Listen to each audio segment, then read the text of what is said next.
다시 만들어진 이미지를 한번 비교해 볼게요. 자, 아까 처음 만들어진 이미지와 상당히 달라졌어요. 얼굴의 디테일이 조금 더 살아났고, 뒤쪽에 있는 인물은 사실 원본에서도 얼굴 표현이 제대로 안 됐지만 이 AD 테일러를 쓰니까 얼굴이라고 인식을 하고 얼굴 모양에 가깝게 이렇게 보정이 들어간 것을 확인할 수가 있죠.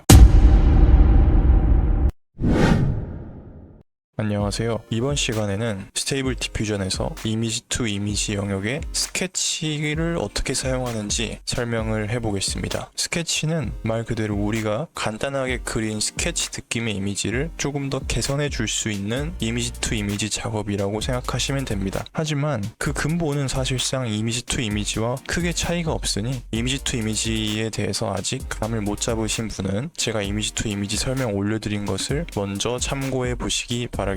스케치 사용법에 대해서 소개를 해드리도록 하겠습니다. 먼저 이미지 투 이미지 탭으로 오세요. 오신 다음에 아래에 이미지 투 이미지 옆에 스케치라는 탭이 또 있습니다. 이 탭을 클릭해 주세요. 클릭하면 똑같이 별 차이가 없어요. 그런데 여기에 이미지를 올렸을 때 차이가 드러납니다. 자, 제가 예시로 스케치 느낌이 나는 이미지 하나를 만들어 놓았습니다. 자, 좌측에 있는 이미지고요. 스케치는 이렇게 이미지를 올렸을 때 팔레트가 이 내부에 있습니다. 색상도 바꿀 수 있고요. 선택할 수도 있어요. 그래서 제가 여기에 직접 색칠도 할 수 있습니다. 이렇게 색칠도 할 수 있어요. 하지만 이미지 투 이미지에는 이런 팔레트 기능이 없죠. 그 차이라고 보시면 돼요.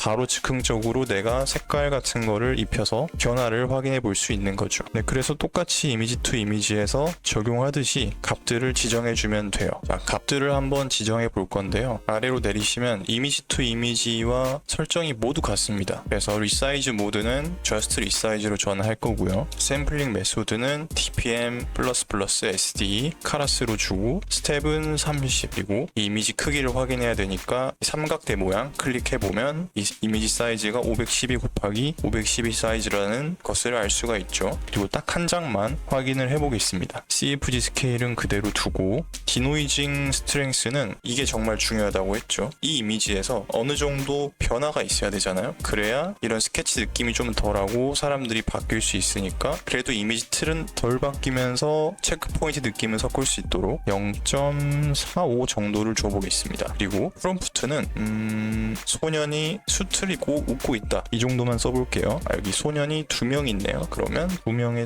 보이스하고 수트 스마일 그리고 나를 바라보고 있으니까 looking at viewer 이렇게 하고 한번 생성을 해보겠습니다. 그리고 기존의 이미지가 눈동자가 붉은색인데 스케치에서 제가 지금 검정색으로 칠해버렸죠. 그럼 어떤 식으로 바뀌는지 한번 살펴볼게요. 클릭 이렇게 생성을 해보면 네, 결과가 나왔죠. 좌측과는 조금 다른 느낌으로 만들어진 거 알 수 있습니다. 하지만 그렇다고 해도 아직 여전히 왼쪽의 느낌이 남아있는 이유는 바로 이 디노이징 강도 때문이라고 했죠. 0.45면 그래도 비교적 유지하면서 높은 비율로 바꿀 수 있지만 정말 많이 바꾸려고 하면 0.5 이상을 줘야 됩니다. 그래서 제가 검은색으로 눈동자를 칠했는데 정확하게 반영은 안 되고 그 중간 정도인 빨간색과 검은색이 섞인 파란색으로 값이 나와버렸네요. 자, 이런 부분은 또 프롬프트에서 검정색 눈동자라고 입력을 하면 또 바뀔 수도 있겠죠. 한번 입력을 해볼게요. 블랙 그리고 다시 한번 생성을 해보겠습니다. 자, 다시 나왔는데 색상이 이렇게 쉽게 컨트롤이 안 되면 이때는 인페인트로 가져가셔서 인페인트 작업을 진행해주면 됩니다. 인페인트는 또 다음번에 제가 설명을 드릴 테니까 우선은 일단 스케치가 뭔지 간단하게 감만 잡으시면 되겠습니다. 결과적으로 스케치는 이미지 투 이미지에서 그냥 색깔만 입힐 수 있는 그런 기능이다. 그래서 저는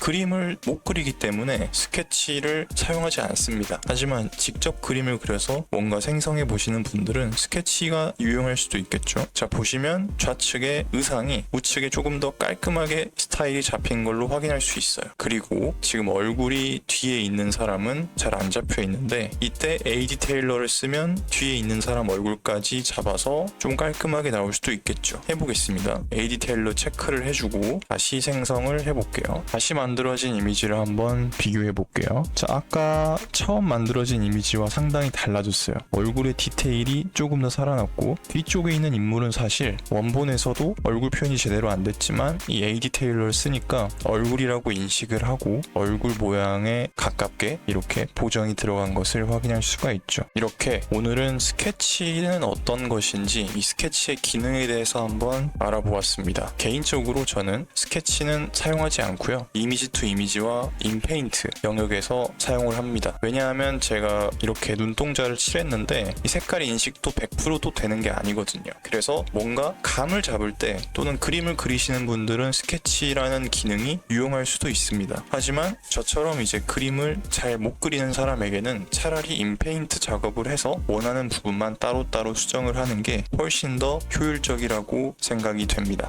하지만 이건 어디까지나 제 생각이니까 스케치 기능이 분명히 유용하신 분들도 있을 거예요. 그래서 한번 사용을 해보고 본인에게 맞는 스타일을 구축하는 게 좋습니다. 오늘 강의는 여기까지고요. 다음 시간엔 더 유익한 내용을 준비해서 찾아뵙도록 하겠습니다. 감사합니다.